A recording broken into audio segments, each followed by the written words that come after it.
Restez avec nous, la culture avec un invité de marque ce soir sur France Info. Dave, à tout de suite.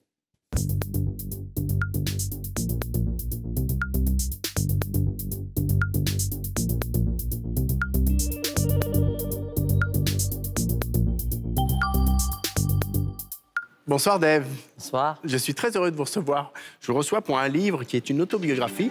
Alors c'est une autobiographie un peu particulière puisqu'il s'agit d'une autobiographie culinaire. Pourquoi aviez-vous envie de vous raconter par le prisme de la cuisine? J'ai eu la prétention d'avoir fait... j'ai déjà sorti 2 autobiographies, ce qui est grave quand même, parce que j'ai qu'une vie.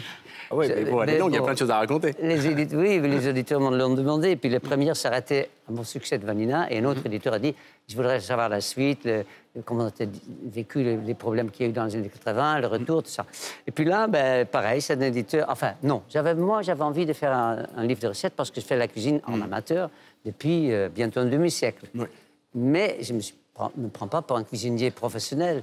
Et c'est en fait l'éditrice qui s'appelle Pomme qui m'a dit « Mais pourquoi tu n'écris pas ta vie comme ça, en avançant chronologiquement entre la Hollande et la cuisine française, italienne, mondiale, etc. » Et vous gardez un souvenir de chaque plat, chaque moment de votre vie correspond à un plat particulier? Oh, c'est pas aussi précis que ça, c'est plutôt des périodes. C'est-à-dire qu'évidemment, il y a la période à la maison. C'est-à-dire la grande tristesse de l'invention de une cuillère qui était pas en plastique, qui était plus en bois mais en plastique. Ça veut dire qu'il n'y avait plus rien à lécher quand ma mère faisait des plats, etc.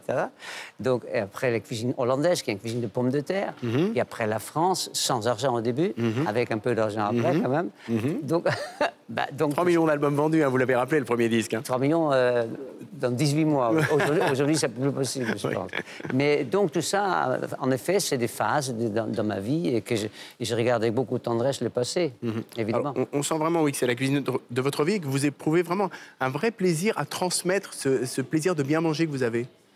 La cuisine est vraiment, je dirais presque, moi j'aime pas trop recevoir les cadeaux, j'aime plus en donner. Parce que recevoir, il faut faire semblant d'aimer, même si on n'aime pas, fait si mal à l'aise. Et donc, faire la cuisine, qu'est-ce qu'il y a de mieux, quoi. D'ailleurs, les gens qui viennent dîner chez moi, des amis de l'époque et d'aujourd'hui, malheureusement, il n'y en a plus beaucoup qui sont là, mais ceux qui sont encore là, savaient qu'effectivement, quand on mange bien, il faut dire, dis donc, j'ai tellement bien mangé, je quitterai l'autoroute tellement que c'est bon. Parce que c'est vrai qu'on ne quitte jamais l'autoroute pour manger, on mange des conneries sur l'autoroute. Et donc, quitter l'autoroute, c'est une preuve d'amour. Alors, ce qui est intéressant, c'est qu'il n'y a pas beaucoup d'ingrédients. C'est sans chichi. Vous n'aviez pas envie de nous en mettre plein la vue, quoi. Non, non, non. C'est des choses que je fais moi. Donc, bon, à la rigueur... On en voit des photos, d'ailleurs, là. Tant mieux. Par exemple, le pain, c'est pas... Les gens disent, ah bon, tu fais ton pain? C'est pas très compliqué de faire du pain. Un des plus compliqués, ce sera peut-être la terrine de mon père. C'est un peu plus compliqué. Il y a des choses... là, je viens de faire des paupiètes de veau. Faut quand même pas... Donc, il y a des gens qui l'achètent tout prêt. Moi, j'achète rien tout prêt. Je suis un très mauvais client pour ceux qui vendent décongelés. Ça, c'est pas mon truc. Je le fais tout moi-même. Alors, justement, je me suis demandé, comment marie-t-on l'héritage culinaire de ses parents? De votre mère, vous dites, elle signe une cuisine hollandaise, simple, populaire, mais savoureuse. On est loin des standards gastronomiques. Et du côté de votre père, le plaisir d'une cuisine bourgeoise transmis, le goût de l'hédonisme et les bonnes bouteilles, le plaisir de la table viennent de lui. Comment vous avez fait avec les deux? C'est-à-dire qu'évidemment, la maman, elle fait la cuisine au quotidien.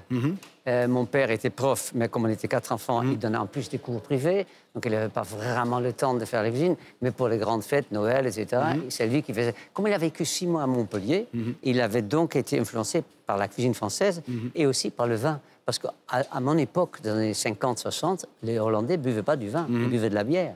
Et mon père avait une cave. Donc, c'était très rare. Et c'était les petits Dave, qui ne s'appelaient pas encore Dave, qui allaient chercher les bouteilles I12 ou K23, etc.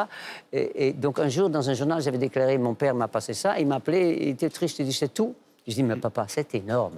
Le plaisir de la vie, le plaisir épicurien, c'est énorme dans la vie. Alors, il y a un passage dans le livre où vous vous demandez si ce besoin de bien manger ne vient pas d'un souvenir de privation. Et j'ai noté, je sais en tout cas que ma mère avait des difficultés à allaiter. Ah parce que je suis un enfant de la guerre. Donc, en plus, mon père, tout en étant protestant, était d'origine juive. Donc, il était caché. Et moi, je suis né dans ce qu'on appelle aux Pays-Bas l'hiver de la faim. L'hiver 44-45. Et donc, il n'y avait rien à manger, à tel point que ma mère, elle a fait presser des oignons de tulipe, dont sort une espèce de truc blanchâtre qui est censé être plein de protéines. Donc, en fait, je suis un enfant de tulipe. J'ai une tête de tulipe, c'est terrible.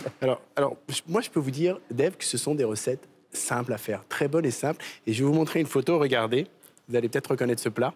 Ça, c'est le mien. Ça, c'est pas le... Alors, ça, c'est pas le vôtre. C'est un ossobuco que j'ai fait hier, que ma fiancée a fait hier à la maison. Ah oui, ça a l'air appétissant. Voilà.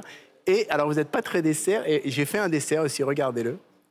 Mousse au citron, alors. Mousse au citron. Ah bah voilà, parce que t'as réussi. Donc, oui, c'était très réussi. Bon, alors, Youssef, je vais vous raconter un truc. Dites-moi. Je ne l'ai pas encore dit à la télé. Il y a un coquille dans ce livre qui est très grave. Oui. Et l'autre soir, il y a Laurence Boccolini qui m'a contacté à midi. Elle me dit, essaye de faire ton pain. Et je fais une espèce de pâte à crêpes. Et parce qu'il y a marqué 400 centilitres. Et ben voilà, on va la corriger. 40 centilitres. 40 Enlevez un centilitres. zéro, parce que sinon, vous ne faites pas de pain, vous faites des crêpes. Très bien. Merci beaucoup, Dave, d'être venu sur France Info. Je rappelle le titre de votre livre, Cuisinez-moi. Ça vient de sortir au Cherche Midi. Et c'est un très beau livre de cuisine. Et surtout, le récit est très, très touchant. Merci, Dave. Merci, monsieur Youssef.